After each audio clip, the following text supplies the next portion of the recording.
దత్తాత్రేయ గారు మీరు బయటకు వచ్చి ఈ విధంగా మాట్లాడితే ఖచ్చితంగా వాళ్ళు అదే విధంగా ప్రతిస్పందిస్తారు కదా.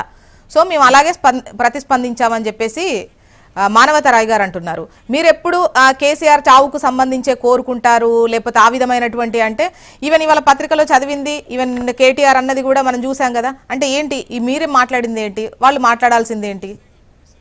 జోష్నా గారు, ఆశాంతం కేసీఆర్ గారి ప్రెస్ మీట్ దాదాపుగా 1 hour 45 minutes ప్రెస్ మీట్ లో తాను మాట్లాడిందంతా కూడా తెలంగాణ సమాజానికి జరుగుతున్న నీటి పంపకాల దోపిడీ విషయంలోనే మాట్లాడింది. తెలంగాణ రాష్ట్రంలో నీటి గోసలు తీరడం కోసం మేము పడినటువంటి కష్టం గాని, మేము తీసుకొచ్చినటువంటి పర్మిషన్లు గాని, మేము కడుతున్నటువంటి ప్రాజెక్టులు గాని, మీరు అది గతంలో కాంగ్రెస్ పార్టీ వదిలేసిన పడావుబడ్డ ప్రాజెక్టులను కానీ పూర్తి చేసినాం.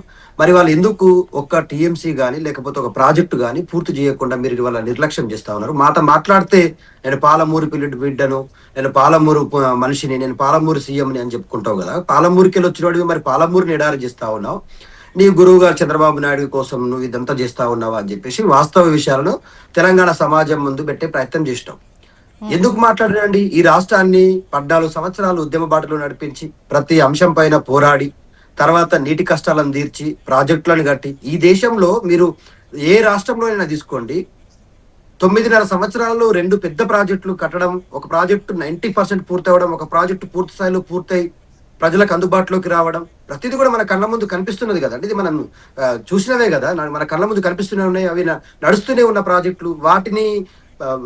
వాటి విషయంలో వచ్చేటువంటి నీటి వాటాల విషయంలో మాత్రము ప్రభుత్వం పైన కానీ, కేంద్రం పైన కానీ, లేకపోతే ప్రక్క రాష్ట్రం పైన ఆంధ్రప్రదేశ్ పైన కానీ మాట్లాడడానికి నోరు రాదు. కానీ ఇదే భాష చంద్రబాబు నాయుడు మీద మాట్లాడమని చెప్పండి. ఇదే భాష చంద్రబాబు నాయుడు తిట్టమని నీటి విషయంలో ఏం చంద్రబాబు నాయుడు ఏమనుకుంటున్నావు, ఏం నక్రాలు చేస్తా ఉన్నావు అని చెప్పేసి మాట్లాడమని చెప్పండి. ఈయనకున్న పదవి ఊడిపోతుంది అని చెప్పేసి ఆయన భిక్షణ ఇవాళ చంద్రబాబు నాయుడు కాళ్ళ మీద మోకరెళ్ళి పదవి. దత్తాత్రేయ గారు, అంటే ఇది ఈ లైన్ కరెక్టేనా? ఆయన భిక్ష మేము వాళ్ళు ఇస్తే ఇక్కడ సీఎం అయ్యారు అంటే ఏంటిది? ఈ లైన్ అర్థమవుతలేదు జనాలకు కూడా. ప్రజలందరికీ తెలుసండి చంద్రబాబు నాయుడు పెంచిన పెంపుడు కుక్క అన్న విషయం. దత్తాత్రేయ గారు ఏం మాట్లాడుతున్నారు? అట్లా పద్ధతి కాదు. ఆయన మాట్లాడుతున్న భాష ఇప్పుడు ఇదేం పద్ధతి? దత్తాత్రేయ గారు ఇప్పుడు టాపిక్ గురించి అడిగినప్పుడు ఇప్పుడు మీరు మాట్లాడింది కరెక్ట్ ఉందా అసలు? ఎందుకంటా ఉన్నామంటే మానవతరాయ్ గారు, ముఖ్యమంత్రి గారు ఎప్పుడో ముఖ్యమంత్రి అనేటువంటి స్థాయిని దిగజారిపోయినరు. ముఖ్యమంత్రి పదవికి is not at all shoot.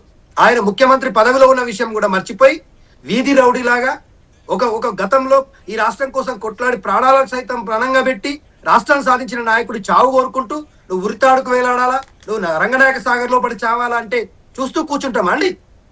ఆయన మాట్లాడే భాషకు అదుపు ఉందా? నువ్వు సబ్జెక్ట్ మాట్లాడుతున్నాడు ఎక్కడైనా డైవర్ట్ పాలిటిక్స్ తప్ప. ఎంత డైవర్ట్ చేస్తా ఉన్నాడు అండి? తెలంగాణ ప్రజలను డైవర్ట్ చేస్తా ఉన్నాడు. నీటి పంపకాల విషయంలో మాట్లాడు, టీఎంసీలు తెలివై, దేవాదులు ఎక్కడుందో తెలియదు, ఈ కాళేశ్వరం ప్రాజెక్టు తెలియదు, ఇటు పాలమూరు రంగారెడ్డిలో ఉన్నటువంటి మొత్తం ఎన్ని లింకులు ఉన్నాయి, ఎన్ని రిజర్వాయర్లు ఉన్నాయో తెలియదు. ఏది పడితే అది నోటికి వస్తే మాట్లాడడం, భూతు పురాణాలు తిట్టడం, ఆయన స్థానికతల గురించి మాట్లాడుతా ఉన్నాడు. ఇప్పుడు దత్తాత్రేయ గారు అడిగింది స్ట్రైట్ క్వశ్చనే. ఇప్పుడు మీరు మొదలు పెట్టింది ఏం మొదలు పెట్టినామని చూసినా గారు మేము కేసీఆర్ గారు బయటకు వచ్చి అన్నటువంటి అంశంతో వాళ్ళు ప్రతిస్పందించారు. కేసీఆర్ గారు మాట్లాడింది సహజంగా మాట్లాడేది. ఆయన స్వతహాగా ఆయన భాషలో 4-5 పంచులు అందులో మాట్లాడిన తోలు తీస్తాం అనకపోతే ఏమంటారండి? బెత్తం బట్టి కొడతామని అంటారా? బెత్తం అనేటువంటిది ఆంధ్ర భాష. ఏ బిడ్డ రోకన్ లెక్కిస్తాం, లాఠీలతో కొడతాం. ఈ భాష తెలంగాణలో సహజంగా వచ్చేది. కానీ నువ్వేం మాట్లాడుతున్నావు? నువ్వు సావాలి అంటున్నావు, నువ్వు ఉరితాడుకు వేలాడాలి అంటున్నావు, నీ పేగులు మెడలు వేసుకుంటా అంటున్నావు, గోటీలు తీసి ఆడుకుంటా అంటున్నావు, లాగులో తొండలు దొరగొడతా అంటున్నావు. ఇది ఈ భాష మంచిదైపోతుంది ముఖ్యమంత్రి గారిది. కేసీఆర్ గారు నీ తోలు తీస్తా అనేసరికి ఇక వీళ్ళకు మస్తాను గుర్తుకొస్తాడు, లేకపోతే ఇంకేదో గుర్తుకొస్తుంది. వీళ్ళ భాష అవధులు దాటి ఆయన చావును కోరుకుంటారు కాదండి. కేసీఆర్ ని చావును కోరుకుంటున్నాడు అంటే రేవంత్ రెడ్డి గారు మాట్లాడినటువంటి భాష ఎవరు ఇక్కడ సమర్థిస్తలేరు. ఇప్పుడు నేను అడిగిన క్వశ్చన్ లో కూడా అది సమర్థింపుగా అడిగి మీరు ఎందుకు అన్నారు అనట్లేదు. వాళ్ళు చేశారట. ఇంతకుముందు మానవతరాయ్ గారు మాట్లాడింది అది. మీరు ఒకటంటే మేము 100 అంటాము, అది ఘాటుగా అంటాము అని చెప్పేసి ఆయన అన్నారు. అవునండి, నేనేమంటా ఉన్నా జోష్నా గారు, మానవతరాయ్ గారే కాదు ప్రజాస్వామ్యంలోనే ఎవరికైనా మాట్లాడే ఫ్రీడమ్ ఆఫ్ స్పీచ్ ఉంది. కానీ నీ ఫ్రీడమ్ ఆఫ్ స్పీచ్ లో ఓ వ్యక్తి యొక్క వ్యక్తిగత ప్రతిష్టను గాని, గతంలో నువ్వు అనుభవించిన పదవిని అనుభవించి 10 సంవత్సరాలు ఈ రాష్ట్రానికి గాడిన పెట్టిన నాయకుడు, ఈ తెలంగాణ రాష్ట్రంలో ఉన్నటువంటి అన్ని కష్టాలు తీర్చిన నాయకుడు, హైదరాబాద్ లాంటి నగరాన్ని అభివృద్ధి చేసినటువంటి నాయకుడు, నువ్వు అభివృద్ధిలో పోటీపడు, నువ్వు డెవలప్మెంట్ లో పోటీపడు, నువ్వు డెవలప్మెంట్ లో సబ్జెక్ట్ నేర్చుకుని డెవలప్మెంట్ విషయాలు మాట్లాడు, నీళ్ల విషయంలో మాట్లాడు, నిధుల విషయంలో మాట్లాడు, ఉద్యోగాల విషయంలో మాట్లాడు, రైతుల విషయంలో మాట్లాడు. కానీ నువ్వు జావాల కేసీఆర్, నువ్వు ఎప్పుడే వస్తావు, నువ్వు జావకపోతే నేను వచ్చి ఉరితాడికే ఏదైనా తీస్తా, ఇదా అండి నీ భాష? నువ్వు రంగనాయక సాగలో పడి జావాలా, నువ్వు ఉరేసుకొని జావాలా? ఈ రేవంత్ రెడ్డి డైరెక్టర్ వచ్చి కేసీఆర్ సావును కోరుకుంటే మేమందరూ చూస్తూ కూర్చోవాలండి?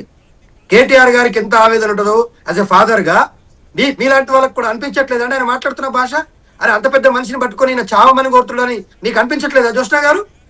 మాలాంటి వాళ్ళకే కాదు, తెలంగాణ రాష్ట్రంలో ఉన్న సాధారణ మహిళలు సైతం, వృద్ధులు, వికలాంగులు సైతం కేసీఆర్ సంక్షేమ పథకాలు పొందిన వాళ్ళే కాదు, కేసీఆర్ తో అడుగులేసిన వాళ్ళు, కేసీఆర్ తో ప్రతిపక్షంలో ఉండి ఫ్రెండ్లీగా ఉన్నటువంటి వాళ్ళు, ప్రతి ఒక్కరు, జానారెడ్డి లాంటి వాళ్ళు కూడా మాట్లాడింది చాలా సందర్భాల్లో. కానీ ఏ రోజు ఇలాంటి భూత పురాణాలు, చావు పురాణాలు మాట్లాడలేదు కదా. ఇది అసలు నీది నోరా? నీ నోట్లో నోరు పెట్టి మాట్లాడడానికి ఎవరైనా సాహసిస్తారా?